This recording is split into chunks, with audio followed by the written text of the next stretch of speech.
I refuse to just sit under the fig tree. I finished the last of my exams yesterday. Went out and hung out with some friends today. They're finished their exams. Today was the last day of exams. I'm done. I've done my degree.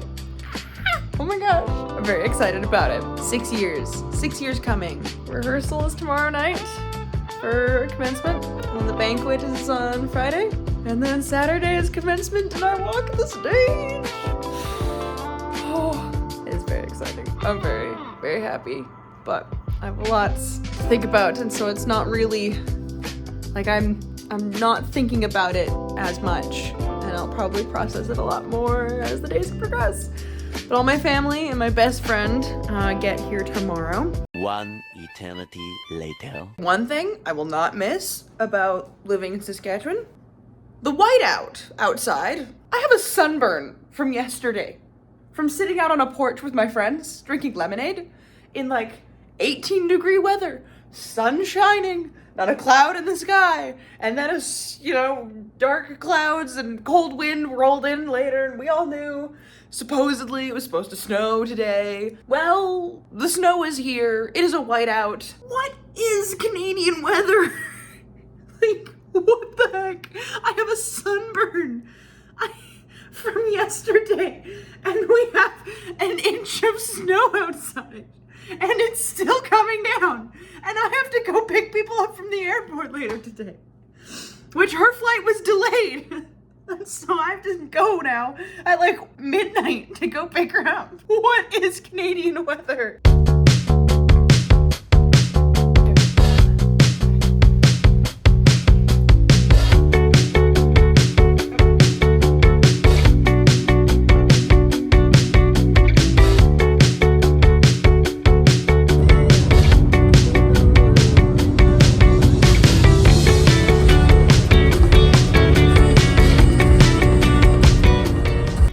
Halfway home. We have a car full of stuff and another car also got stuff in it, because it's amazing after 6 years living out of the house how much stuff accumulates when you're living on your own. Anyway, we're halfway home. I did not film much of grad. I can include some pictures and whatnot, but I did it. I finished my degree. Yes, I am an alumni now. Oh my gosh, I have graduated and finished a degree. But now I'm very tired. It's like 11 p.m. I think. I have no voice left, and I look forward to being home. And then we'll see what life holds from there. I'm home. I'm home. I'm making tea. And I was supposed to do YouTube video things today. However, I went out and got myself a job instead. So a lot of my plans that I had been thinking I would do for the first couple weeks back are out the window now, because I was going to do a series of let's find a writing routine that works for me, and do so by trying different famous authors' writing routines and see if I can adapt some of them or like do them consistently for a couple of days or a week each, and then at the end do a little review on what worked, what didn't, and then adapt going forward, or make a little list of the things that worked, and then do another author's writing routine the next week. All of this I was thinking I would be doing while job hunting, because last time, it took me a month of job hunting. So I assumed I would have at least 4 weeks to try some authors' writing routines. I have a job now, which is great. It's at the place that I worked at last time. I'm really excited to work there, be a barista again. I just now actually have to just make a writing routine that works around that schedule, though. I have some adjustments to make, and so this vlog is probably actually going to be... Well, I don't actually know yet, but I've been doing some reading. I've been listening to Project Hail Mary for on and off for a while. I took a break during grad because that was hectic and exams and everything. And there were other things that happened, but I'm nearly finished now. I'm on like chapter 26 right now, I think, of 30. I'm saddened knowing, oh my gosh, so much could happen in this last little bit. But anyways, it's been a great book so far. I really like the voice, the narrative voice of it and the narrator. I'm really enjoying the way in which the story is told. It's quite funny, it's quite humorous, and I enjoy the life that it's brought into the characters. And so I don't know if the books that I'm writing fit that kind of voice, but I would be curious about doing some little short stories where I experiment with a voice that's that frank honesty, and it's less narrating what you're doing and more just the thoughts in your head. I would find an experiment like that to be rather interesting. Yes, maybe I'll do some little bits of writing. I had planned to do some brainstorming of what projects I wanted to work on going forward, because I'm not a student anymore.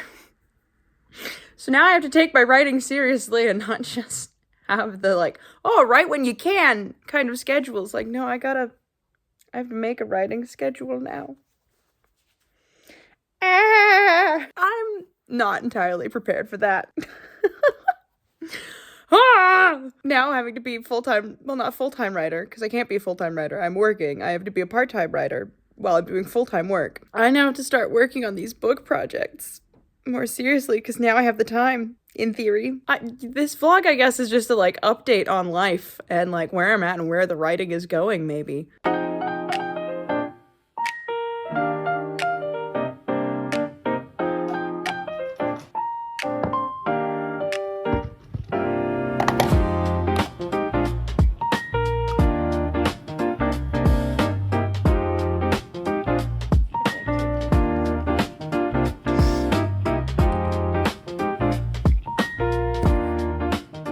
I've realized I just have to get out of the house. I've been sitting here for too long, forgetting that I have curlers in, and I have no writing inspiration, so I'm gonna go and try to find some writing inspiration. Good grief.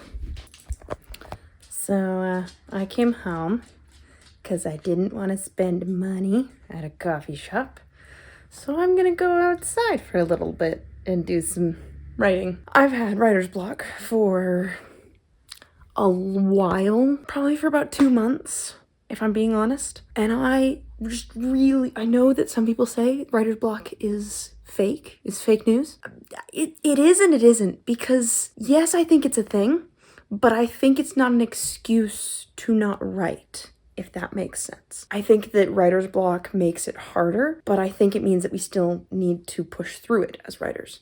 So I think that's going to be the theme of this vlog. And I'm going to go outside, set up, have my lunch and some lemonade, because it's 21 degrees outside. So it's a lovely day. And I'm going to hope it doesn't rain on me, because I do see some clouds forming.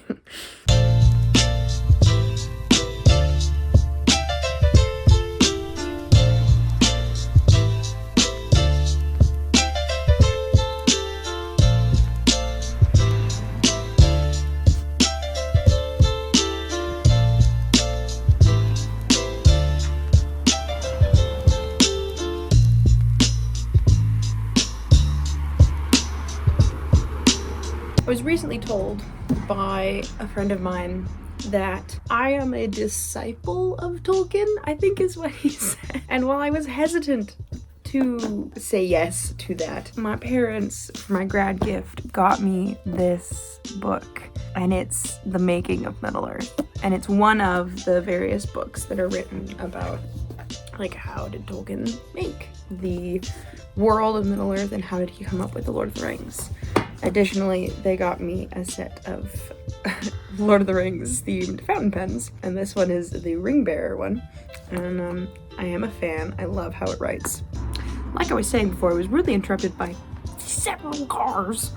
I'm trying to read some of this to see if it'll give me some inspiration as well as I sit out here, and I'm gonna see if I can figure out putting the picture on the screen. But there's this picture that inspired me of either Scout or Braylon having this moment when they enter fairyland, because I've had such a hard time with figuring out how I want to describe it. And I want this place to be whimsical, but I also want it to be a place where these kids are gonna grow up on this series, and so it's gonna be a bit of a crucible for them as well. But initially when they come into fairyland, I want it to be that whimsical. This is the place that we've been wanting to come all our life, that we've been imagining, and it's this beautiful, very whimsical place. I want that to really come across, and this picture of like this very cool, I don't know if it's fake or if it's real or like what it is, but it looks like this like butterfly or moth that is like on someone's hand and like sunlight is streaming through it, and it's very beautiful. It's very like green fairy-esque, and it's just, yeah, I want to maybe try and write with it. Oh my gosh, there's so many cars on this road now and I hate it.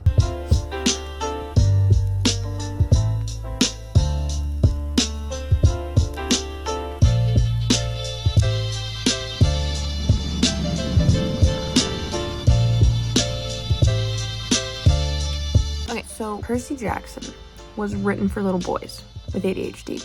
Happened to also be very fun for girls with ADHD, Exhibit A. But I wonder if I've talked about this before, but I don't know if I've talked about it with y'all. I think I've talked about it with friends. I think in my mind there is a more of an intentional audience in my head of the little girls with either ADHD, autism, whatever. Little girls like me who spend their days in the library and spend their days playing pretend and don't exactly want to grow up. And I kind of, on my heart is this like regression to childhood, but it's not a regression, but it's this like honoring of childhood that I'm seeing slip away in, like, I drive by a middle school and these girls they're trying to grow up so fast because they think that that's what makes them beautiful and that that's what makes them valuable, is that they're not valuable as children and that they're not valuable until they become teenagers or adults. And so they're speeding up that process. And I know that was me. I mean, I was told by teachers even, and bless their hearts, it was helpful for me in the stage that I was at and in like what I was going through,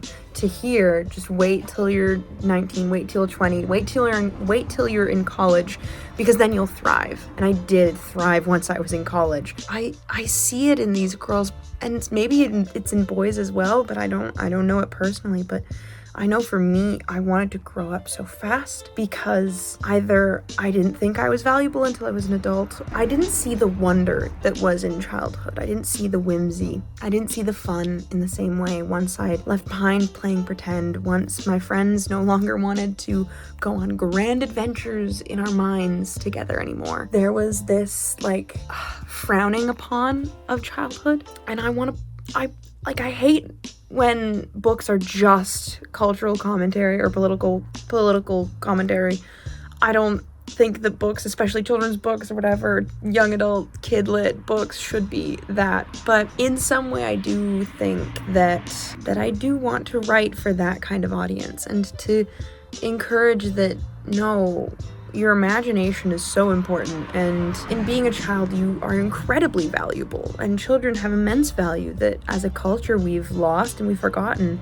And I think that's on my heart with this series. Maybe I don't know how to like put that into a book exactly, because one of my problems is I'll get this like grand idea of what I want my book to do, or like the story I want to tell, and like the themes and ideas and concepts that I would want to study for my book if I was an English major. And I put way too much pressure on myself and my book. And then I can't even write it because I'm like, how do I even do this? How do I accomplish these grandiose, whimsical ideas that I have fashioned for myself and charted as my heading? I do this to myself. I have no one else to blame.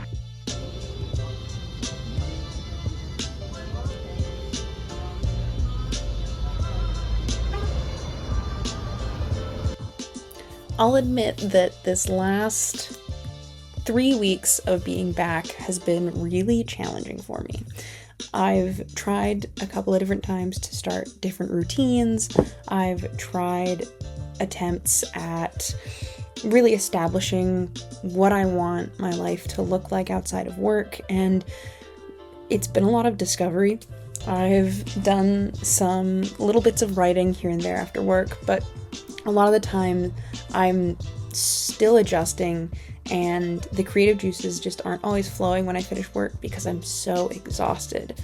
But I managed to carve out a couple of times when I could just sit down. I would go to a coffee shop, sit outside, especially if the weather was nice, and I would just try to write. And here I picked up a little bit of a scene that I had experimented on that could be an opening of Project Portal. It took a lot of tries, but I took my time with it, and I really just sat with the creativity and pushed through the difficult sections, which was rewarding and entirely new.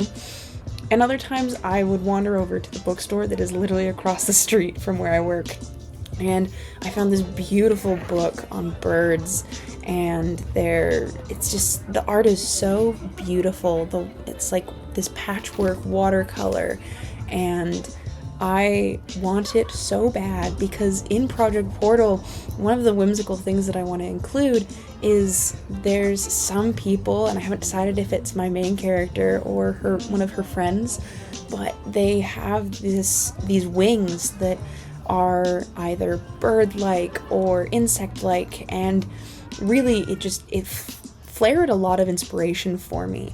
And I love going to the bookstore and seeing all the books that I want to read and can't, or books that sound really interesting but have to wait until I'm finished my year of singleness, or books that have been suggested to me. The Raven Scholars one that my professor gave to me a year ago that I just haven't gotten to.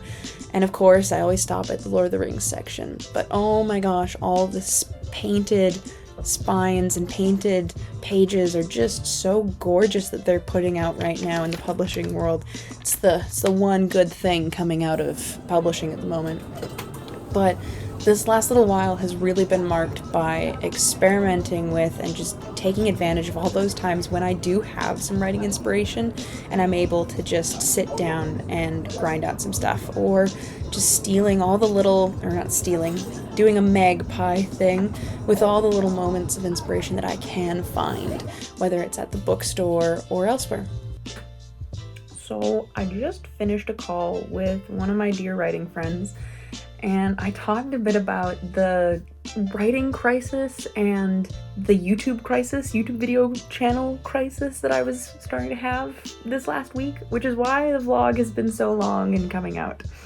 It has been 3 weeks that I've been working on this vlog, and what you have seen just now in this video was definitely, this is editing L, 3 weeks later. Realizing that I have been reluctant to make a writing vlog because I've had a lot of writing insecurities recently, life insecurities, and different quarter life crises come up, and I haven't known how to talk about them or really what to say and what I'm adding to the conversation of the writing world. Other than, hey, I have writer's block, this is how I'm working through it. And I hope that this is somewhat helpful for anyone out there who's also dealing with it. But yeah, it's been a bit of a haul this last 3 weeks to actually get this video out. But I wanted to conclude a kind of through line of life changes so much, so often, and I really have this thing where I have these grand expectations for myself, and like I said, I have no one to blame but me.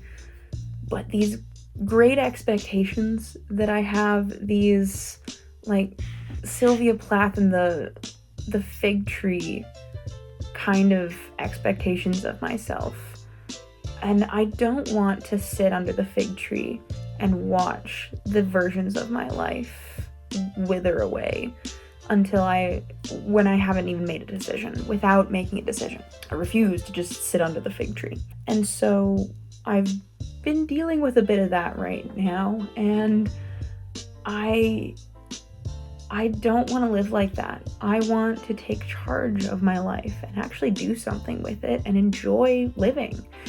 And I've been given such a gift of life and this gift of wanting to be creative.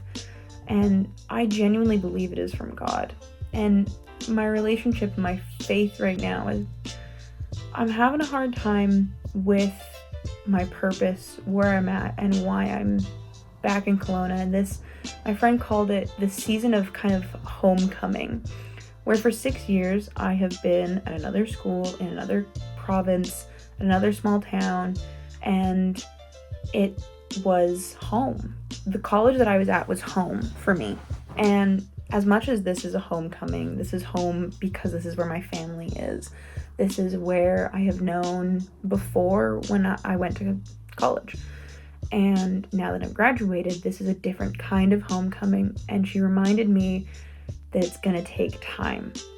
She reminded me that in those 6 years, those last couple years were so sweet because of the years of effort and time that it took to build those friendships and those relationships and those dynamics, and that joy, that sweetness was the fruit of all that labor and effort that went into making that life so sweet. So I am concluding this changing of life vlog with, it's gonna take me some time, and I need to have some patience and some grace for myself. And maybe if you're watching this and you're relating, maybe you do too. But we'll see. I don't know.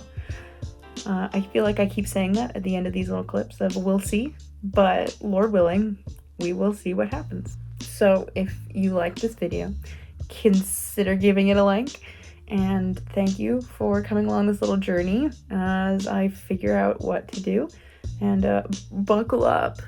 And we'll see how the rest of it goes.